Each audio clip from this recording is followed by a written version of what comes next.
আসসালামু আলাইকুম। প্রথম মেরিট লিস্টে চান্স পেয়েছেন, কিন্তু সাবজেক্ট বা কলেজ পছন্দ হয়নি। এখন ভাবছেন ভর্তি না হয়ে রিলিজ স্লিপে বা সাবজেক্ট পরিবর্তনের জন্য মাইগ্রেশনের জন্য অপেক্ষা করবেন।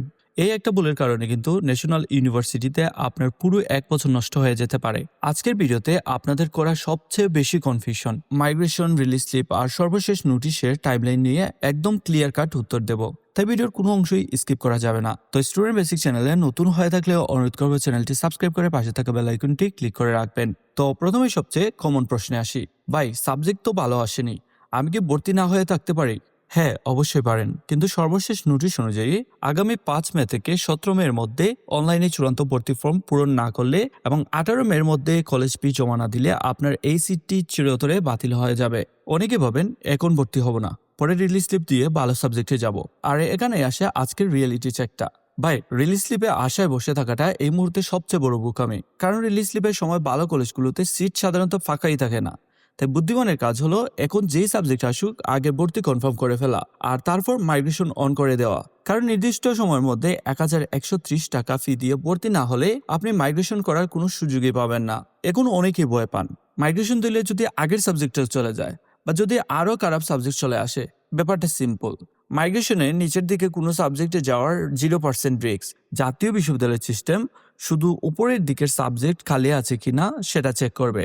সিট খালি থাকলে আপগ্রেড হবে, আর না থাকলে আগের সাবজেক্টেই বহাল থাকবে। তবে মনে রাখবেন, একবার মাইগ্রেশন হয়ে উপরের সাবজেক্ট চলে আসলে সেখানেই পড়তে হবে, বেঁকে যাওয়ার কোনো অপশন নেই। অর্থাৎ এখনো যারা বুঝেননি তাদেরকে বুঝিয়ে বলছি। ধরেন আপনি 6টি সাবজেক্টে অ্যাপ্লাই করলেন, এখন আপনি 2 নম্বর সাবজেক্টটি পেয়ে গেছেন। তো এখন কিন্তু আপনি নিচের দিকে সাবজেক্টগুলো পাবেন না, লাইক আপনি কিন্তু 3, 4, 5, 6 এই সাবজেক্টগুলো পাবেন না। আপনাকে যদি চান্স দেওয়া হয় তবে কিন্তু 1 নম্বর সাবজেক্টে চান্স দেওয়া হবে মাইগ্রেশনের কারণে। ব্যাপারটা এরকমই সিম্পল। কখনো আপনাকে নিচের দিকের সাবজেক্টগুলোতে কিন্তু চান্স দেওয়া হবে না। এখন আবার ধরুন আপনি 4টা সাবজেক্টে অ্যাপ্লাই করেছেন, এখন আপনি 1 নম্বর সাবজেক্টই পেয়ে গেছেন। এখন কিন্তু মাইগ্রেশনের মাধ্যমে আপনি 4-এ যেতে পারবেন না বা 2-এও যেতে পারবেন না। আর আরো একটা বড় ভুল ধারণা ক্লিয়ার করি। অনেকেই ভাবেন মাইগ্রেশন দিয়ে হয়তো কলেজও চেঞ্জ করা যায়। একদমই না। মাইগ্রেশনে শুধু একই কলেজের ভেতর সাবজেক্ট চেঞ্জ হয়। কলেজ চেঞ্জ করতে হলে আপনাকে ফার্স্ট ইয়ারের পর স্ট্রং কারণ দিকে টিসি নিয়ে নিতে হবে, আর এটা কিন্তু অন্য একটি প্রসেস। আর যদি ভর্তি হয়ে যাওয়ার পর মনে হয় ডিসিশনটা ভুল ছিল, টেনশন নিয়েন না, ভর্তি ক্যান্সেল করে রিলিজ স্লিপে যাওয়ার সুযোগ আপনার কাছে থাকছে। এখন তাহলে মাইগ্রেশন করবেন কিভাবে?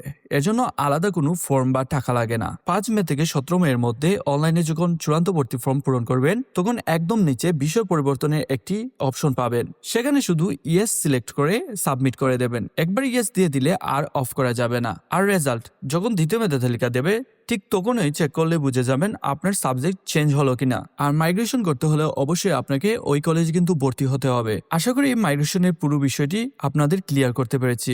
মনে রাখবেন ১৭ মে কিন্তু অনলাইনে ফর্ম পূরণের শেষ দিন।